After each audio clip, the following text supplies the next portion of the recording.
Olá, eu sou o administrador Luiz Henriques e esta é a primeira edição do RH News, aqui pela Web TV do Sindicarga. O assunto de hoje é motivação. Para isso, estamos tendo a presença da administradora e psicóloga Elioneide Venâncio, consultora organizacional com mais de 20 anos de experiência na área de gestão de pessoas, inclusive membro da Comissão Especial de Recursos Humanos do Conselho Regional de Administração do Rio de Janeiro. Seja bem-vinda, Neide. Muito obrigada, professor Luiz Henriques. É um prazer estar aqui e é um prazer estar em contato com os nossos ouvintes. Ok. Como eu disse, o assunto de hoje é motivação. E aí, Neide, o que é motivação, afinal das contas? Você fez a pergunta que todo gestor e todo gerente sempre faz. Mas, afinal, o que é motivação? Como a própria palavra está dizendo, motivação, motivo mais ação. Motivação é aquilo que nos leva a fazer alguma coisa, a ter motivos para. Motivo para agir de uma forma ou de outra. Bom, se a motivação é o que motiva as pessoas para a ação, a motivação é psicológica, é mais psicológica do que... é mais intrínseca, assim que você vê? Perfeito, professor Luiz Henriques, é isso mesmo, o senhor colocou muito bem. A motivação, ela é interna, ela vem de dentro. Não existe motivação externa. O que existe são o que impulsiona, é aquilo que a gente desperta no outro, a vontade que a gente pode despertar no outro para que ele faça alguma coisa. Ou seja, nós podemos estimular as pessoas, não motivar. Os fatores que provocam, canalizam e sustentam o comportamento do ser humano, que é a motivação, ela é interior, ela é intrínseca, como você bem colocou, ela é de dentro da pessoa. Tanto que algo que motiva um não necessariamente motiva outra pessoa. Isso é muito importante nós ficarmos ligados. Porque nem sempre, dentro do ambiente organizacional, o que ocorre é isso. O gestor acha que ele tem que tratar os desiguais como iguais. E nem sempre é assim, tirando por ele mesmo. Geralmente, a gente imagina que aquilo que traz motivação para nós, traz para o nosso funcionário. E nem sempre é assim. Então, o gestor precisa estar atento, porque cada pessoa tem uma determinada necessidade para ser atendida e daí causar motivação? É isso? Mais ou menos isso, professor. Porque o que acontece? Quando o funcionário está com alguma frustração e algum problema, o que ocorre? Se eu der, por exemplo, um aumento salarial, ele vai ficar feliz? Com certeza, vai ficar muito feliz. Por algum tempo. Daqui a pouco, aquilo que estimulou já não estimula mais. Já perdeu a motivação. Então, o que é preciso estar atento? Será que é só dinheiro que motiva as pessoas? Não. O dinheiro só não motiva. O dinheiro é aquilo que estimula a pessoa para que ela alcance os objetivos dela. É importante? Claro que é. É fundamental, até porque a gente não vive sem. Porém, o próprio dinheiro ele serve para algumas coisas e outras não. Por exemplo, existem algumas pessoas que pegam o dinheiro e vão comprar drogas, né? Olha que estímulo bom esse. Então, ele serviu para quê? Para não acrescentar e não crescer, e sim desestimular. Dentro de uma organização, quando você faz isso, você precisa estar atento, inclusive, de acordo com as nossas teorias motivacionais. A gente precisa estar atento a equidade, ao reconhecimento, ao valor que a gente vai dar. Por isso que existem vários projetos e vários programas dentro da organização, como cargos e salário, treinamento, para quê? Para que essas pessoas elas fiquem no equilíbrio dentro da organização. Bom, então, Neide, nós já podemos colocar duas questões importantes. Primeiro, motivação é o motivo para a ação. E segundo, a motivação é um processo de estimulação externa que leva a uma questão de mobilização interna. Ok, até aí esperamos que esteja claro para os nossos internautas, né? A segunda questão é, a partir dessa motivação, Neide, como é que se dá a questão do desempenho das pessoas nas organizações?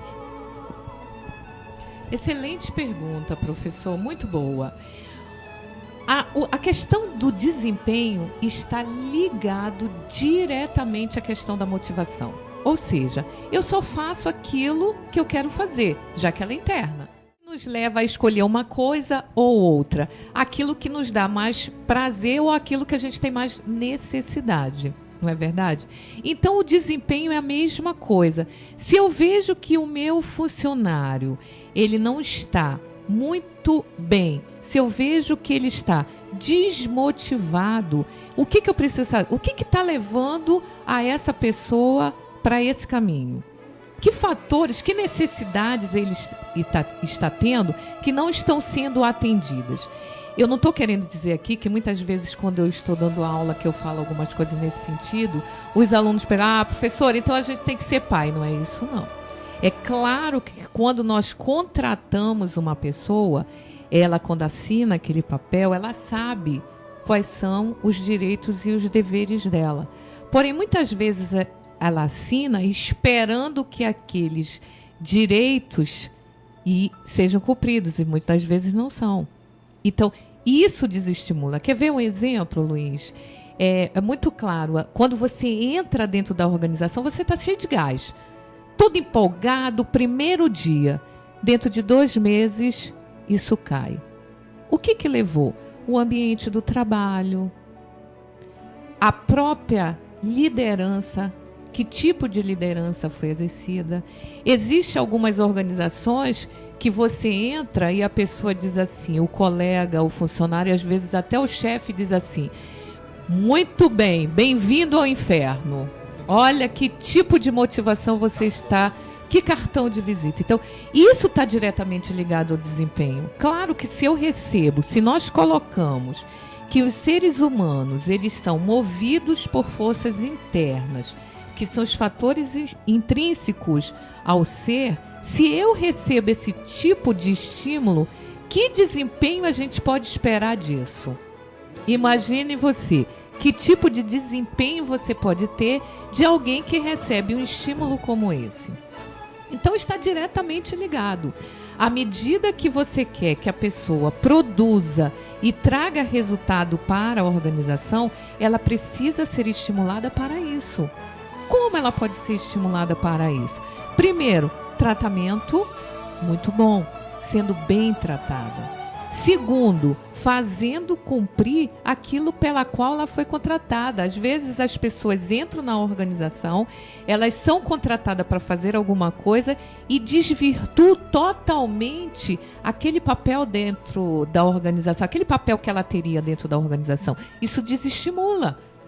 E aí ela passa a não ter o desempenho que é esperado. E muitas vezes o feedback que é dado pelo gestor para essas pessoas é um feedback totalmente fora de propósito. Que em vez de dar um feedback, faz uma crítica pesada, que são coisas bem distintas. Muito bem, Neide. Então, continuando aqui, você tocou num aspecto interessante da relação entre empresa e colaborador. A questão formal, que é o contrato de trabalho, mas a motivação está muito mais relacionada a um contrato psicológico que se estabelece entre a empresa e seu empregado a partir do momento da entrada desse colaborador no sistema organizacional. Para finalizar, Neide, gostaríamos de pedir a você que você passasse para os nossos internautas, os nossos profissionais de recursos humanos que estão nos assistindo agora, algumas dicas de como motivar e como manter a motivação dos nossos colaboradores buscando o melhor e maior desempenho das empresas. Obrigada, professor. Muito bem colocado. Primeiro que não existe receita de bolo. Como nós falamos anteriormente, a motivação é interna. Então, sempre devemos lembrar que nós precisamos estimular as pessoas. Quanto mais estimuladas elas forem, mais resultados positivos essas pessoas darão às organizações. A primeira coisa. Então, vai umas dicas, né? Não receita de bolo, dica mesmo. experiência, vamos falar assim, dentro da minha experiência de como você colocou muito bem, aproximadamente 20 anos dentro de organizações, a primeira coisa que eu posso dar como dica, professor, é a questão da subjetividade. Cada pessoa é uma pessoa. Os estímulos precisam ser diários e diferentes. Até dentro da casa da gente, quem tem filhos sabe disso. Né? Quando você está criando um filho, aquele que você estimulou de uma maneira, se você for fazer esse mesmo, ou for dar esse mesmo estímulo, para o outro não resolve. Ele reage totalmente diferente. Assim é dentro da organização. A mesma coisa. Precisamos descobrir o que estimula esse para despertar nele a produtividade, a qualidade que a gente precisa para a organização, e no outro, que forma. Então, a primeira coisa é essa. A segunda coisa de experiência é a questão do papel da liderança. O que acontece muito nas organizações é que a gente promove dentro do universo organizacional pessoas que são excelentes técnicos, mas são péssimos gestores de pessoas. Eles sabem fazer aquilo, mas não sabem gerir. Então, como se eu não sei gerir, como é que eu vou estimular pessoas? Fica difícil. Então, esse papel ele tem que ser fundamental dentro da organização. A pessoa certa no lugar certo. Gestor precisa ter um papel diferenciado. Ele precisa ter a sensibilidade de entender e lidar com as pessoas. Ele precisa ser sensível, ele precisa ter esse lado mais desenvolvido. Não é simplesmente fazer cumprir regras. Isso todo mundo faz. Fazer cumprir regras é fácil. Ainda mais se eu tiver o poder da organização, como tudo que ele mandar você tem que fazer. E muitas vezes isso é fator de desestímulo, de desânimo, como a gente costuma dizer, né? Que desmotiva. Como o próprio nome diz, desânimo significa sem alma. Quando pegamos líderes desumanos, você imagina que tipo de estímulo é dado para esses funcionários. E o terceiro, e não menos importante, seria o reconhecimento. Todos nós gostamos de ser reconhecidos. Claro, quem é que não gosta de ser reconhecido?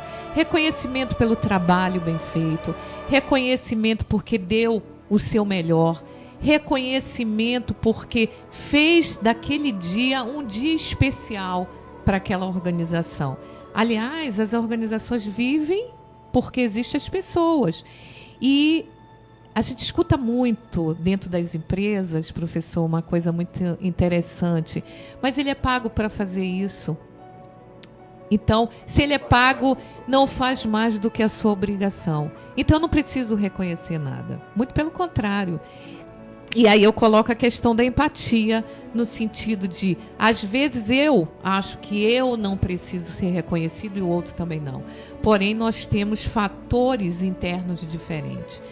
Eu só tenho que agradecer, professor, o convite. É muito bom estar aqui. Eu gosto muito desse trabalho, gosto muito de passar um pouco daquilo que a gente conhece para as pessoas. Então, estou inteiramente à sua disposição. Muito obrigada aos ouvintes pela sua hora de ficar aqui ouvindo e estou à inteira disposição de todos. Muito obrigada.